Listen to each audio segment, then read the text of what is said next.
Fluorescent mark చేసింది ఇది NSF land. ఇది బోధన పట్టణం. ఇక్కడ ఆల్రెడీ కేంద్రీయ విద్యాలయం ఉంది.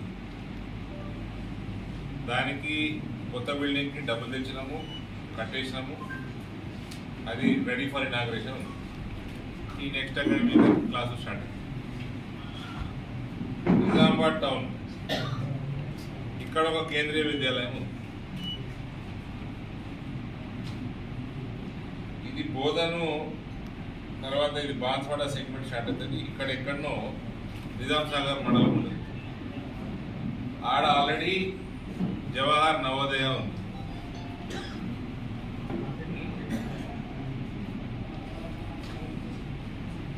మీరంటే జర్నలిస్టులు, బయట సమాజంలో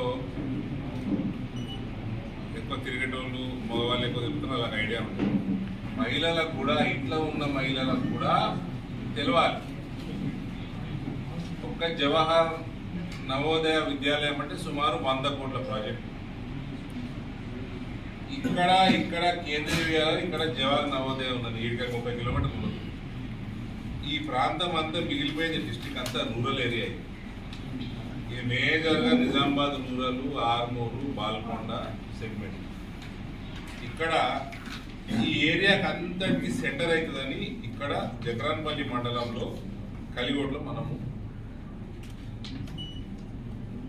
అందరు ఎమ్మెల్యేలతో మాట్లాడి, అన్ని పార్టీలతో మాట్లాడి, ఇక్కడ ముఖ్యమంత్రి దగ్గరకు పోయిన బదనామైనా కూడా, బదనాం అవుతాను నువ్వు ముఖ్యమంత్రిని కలిస్తే అరవింద్ మార్పులు చేర్పులు ఉన్నాయి పార్టీలో, నువ్వు పోవద్దు ఇప్పుడు అని చెప్పినా కూడా ఈ రాజకీయాలను పక్కకు పడేసి నేను ఆనాడు నాయమ్మడ జగిత్యాల ఎమ్మెల్యే ఇద్దరం కలిసి నిజామాబాద్ జిల్లా, జగిత్యాల జిల్లా నవోదయ ప్లేసులు అక్కడ జిల్లాలో అక్కడ ఎమ్మెల్యేలు అందరితో మాట్లాడినా. నా పార్లమెంట్ నియోజకవర్గం కూడా బయట కూడా మాట్లాడినా. సో అక్కడ ఒక ప్రపోజల్ ఆ నవోదయకి చేసుకొని నిజామాబాద్ జిల్లాకి ఈ మిగిలిన area, specially rural background area central ఇక్కడ సెలెక్ట్ చేసి సీఎంకి మాట్లాడి ఎక్స్ప్లెయిన్ చేసి వచ్చి సీఎం అప్పటిదప్పుడే ఇమీడియట్గా క్లియర్ చేయమని చెప్పిండు. రెండు కూడా వాళ్ళ ఎమ్మెల్యే ఉన్నాడు, నేనున్నా, నేను అందరితో మాట్లాడినా అని చెప్పిన. ఆయన అన్ని విన్నాడు, మస్తు సమయం ఇచ్చాడు, క్లియర్ ఇన్స్ట్రక్షన్ ఇచ్చిండు చేసాము. ప్లస్ నేను ఇక్కడ తీసుకుంది ఇది మా బీజేపీ ఎమ్మెల్యే నియోజకవర్గం కూడా కాదు, ఈ కాంగ్రెస్ ఎమ్మెల్యే నియోజకవర్గం. నాకు అందరికంటే ఎక్కువ ప్రెషర్ రాకేష్ రెడ్డితో. రాకేష్ రెడ్డి జాయిన్ అవుతాడు. నేను ఆయనకు సంజాయించిన. ఆయన అన్నాడు, ఈ కాంగ్రెస్ వాళ్ళు, గవర్నమెంట్ వాళ్ళు మాకు రూపాయి ఇస్తలేరు, వాళ్ళ ఎమ్మెల్యేలకి డెవలప్మెంట్ ఫండ్ అని 10 కోట్లు అట్లా ఏదేదో ఇచ్చుకుంటున్నారు, బీజేపీ వాళ్ళకి ఇస్తలేరు, మీరు అట్లా ఎట్లా చేస్తారు అంటే, రాకేష్ భాయ్ అవన్నీ రాజకీయాలు, చిల్లర దందాలు, కేసీఆర్ నేర్పించిన చిల్లర దందాలు ఇవన్నీ పక్కకు పడేసి ఇది ఒక ప్రెస్టీజియస్ ఇన్స్టిట్యూషన్, 100 కోట్లకు సంబంధించింది. ఆర్మూరే కాదు, బాల్కొండలకి, నిజామాబాద్ రూరల్ వాళ్ళకి, ఈ అంతా ఇటువైపు ఈ జిల్లా ఇటువైపు ఏడ కూడా ఒక ప్రెస్టీజియస్ ఎడ్యుకేషన్ ఇన్స్టిట్యూషన్ లేదు అని చెప్పి ఒప్పించినే పెట్టి జిల్లాలో ఎంఆర్ఓ స్థాయికి వెళ్ళి ఆర్డీఓ స్థాయి, కలెక్టరు అందరు రికమెండ్ చేసి పంపించింది స్టేట్. అన్ని కాయిదాలు ఉన్నాయి ఇవన్నీ. మొన్న స్టేట్ ఆఫీస్లో ప్రెస్ మీడియాలో పెడితే ఈ మహానుభావుడు, ఈ బోధన ఎమ్మెల్యే, ఇటువంటి వాళ్ళ దేశం ఎంత పడుతుందండి? బుర్ర లేదు, ఆలోచన లేదు. కొందరిని అడిగితే ఏం సంగతి, ఎందుకు ఇట్లా చేసిండంటే భూపతి రెడ్డికి సుదర్శన్ రెడ్డికి పడదాడు. భూపతి రెడ్డి కాన్స్టిట్యున్సీలు ఎట్లా వస్తుందో నా కాన్స్టిట్యున్సీలో కావాలి.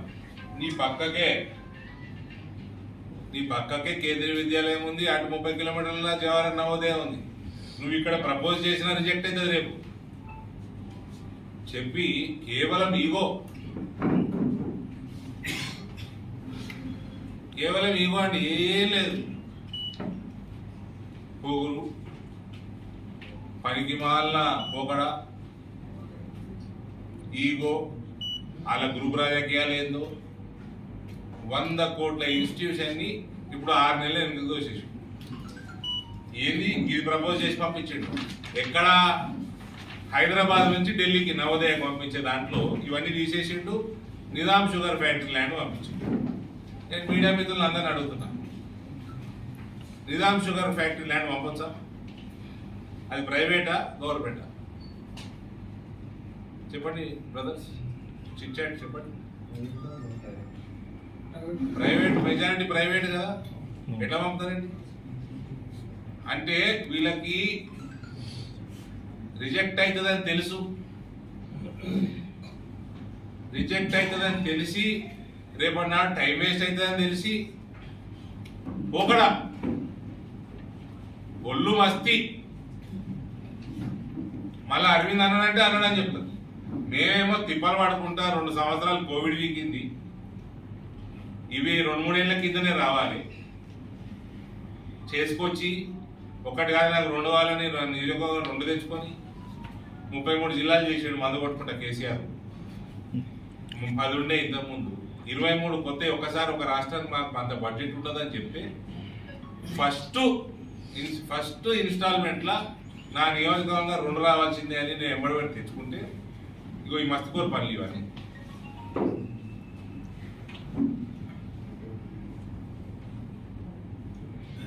ప్రపోజల్ పంపింది ఎవరండి? సెక్రటరీ ఎడ్యుకేషన్ ఎవరు? మన పాత collector madam Yogita Rana madam. ఆమె పంపింది. ఇక్కడ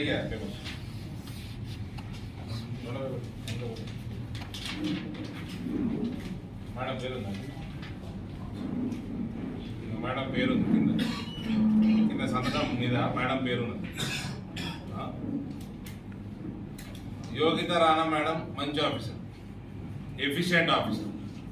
ఆవిడ మళ్ళీ తెలంగాణకు రాకంటే ముందు అగ్రికల్చర్ సెక్రటరీ ఉండే ఈ పసుపు బోర్డు విషయంలో కూడా నాకు హెల్ప్ చేసింది.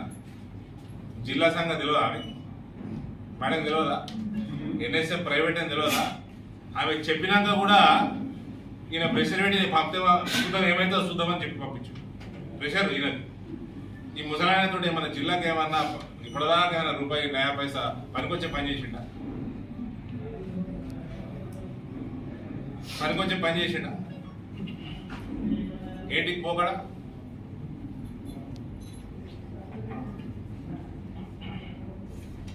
ఇప్పుడు 100 కోట్ల ఇన్స్టిట్యూషన్ కనీసం 4-5 నెలలు అనవసరంగా లేటు.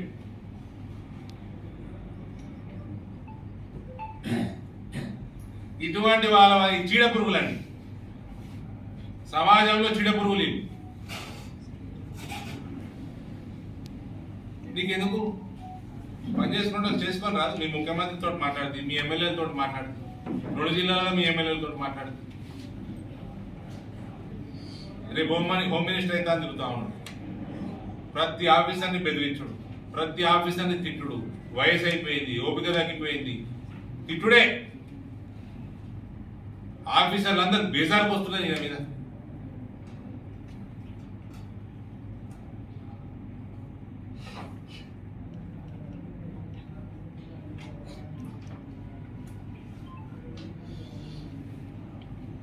అంటే ఇది పద్ధతే? మళ్ళీ ఈయన సీనియరు రాష్ట్ర మంత్రి అయితే ఈ రాష్ట్ర మంత్రి అయ్యేటోడు చేసే వ్యవహారమే. కౌన్సిలర్ కూడా ఈయనకంటే పెద్ద హృదయం ఉంటుంది, బ్రాడ్ మైండ్ ఉంటుంది, కనీసం తెలివి ఉంటుంది.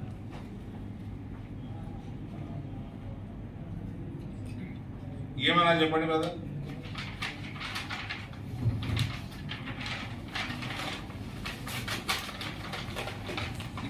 ఇట్లాంటివి చేయబట్టే పనులు. మర్యాదకి అంకులన్నదో అంకులన్నాం, మర్యాద ఇచ్చినాం. పని చేసేది పీకేది లేదు. ఉన్న స్టేడియం నాశనం చేసినాయి. స్టేడియమే లేదు పట్టణంలో. ఇంత పెద్ద పట్టణంలో క్రికెట్ ఆడడానికి స్టేడియం లేదు, ఆడుకోనికి స్టేడియం లేదు.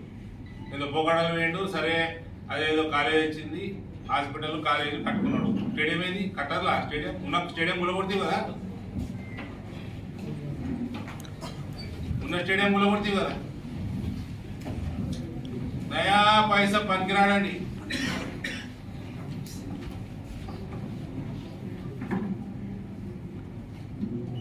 ఆఫీసర్లు చెప్పంగా సార్ ఇది మనం ప్రపోజ్ చేయలేము, ఏంగా చేసుకోకపోతే ఏమైతే రిజెక్ట్ అయితే కానీ చూద్దాం మళ్ళీ చూద్దాం.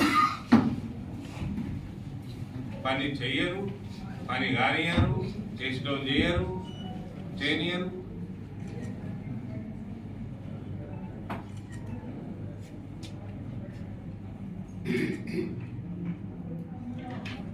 నట్టేయడం అవుతాడు రేవంత్ రెడ్డి ఇసుడలో నమ్మకుంటే జిల్లా ఇది పెద్ద జిల్లా, మళ్ళా రాష్ట్రంలో పెద్ద జిల్లా ఇది.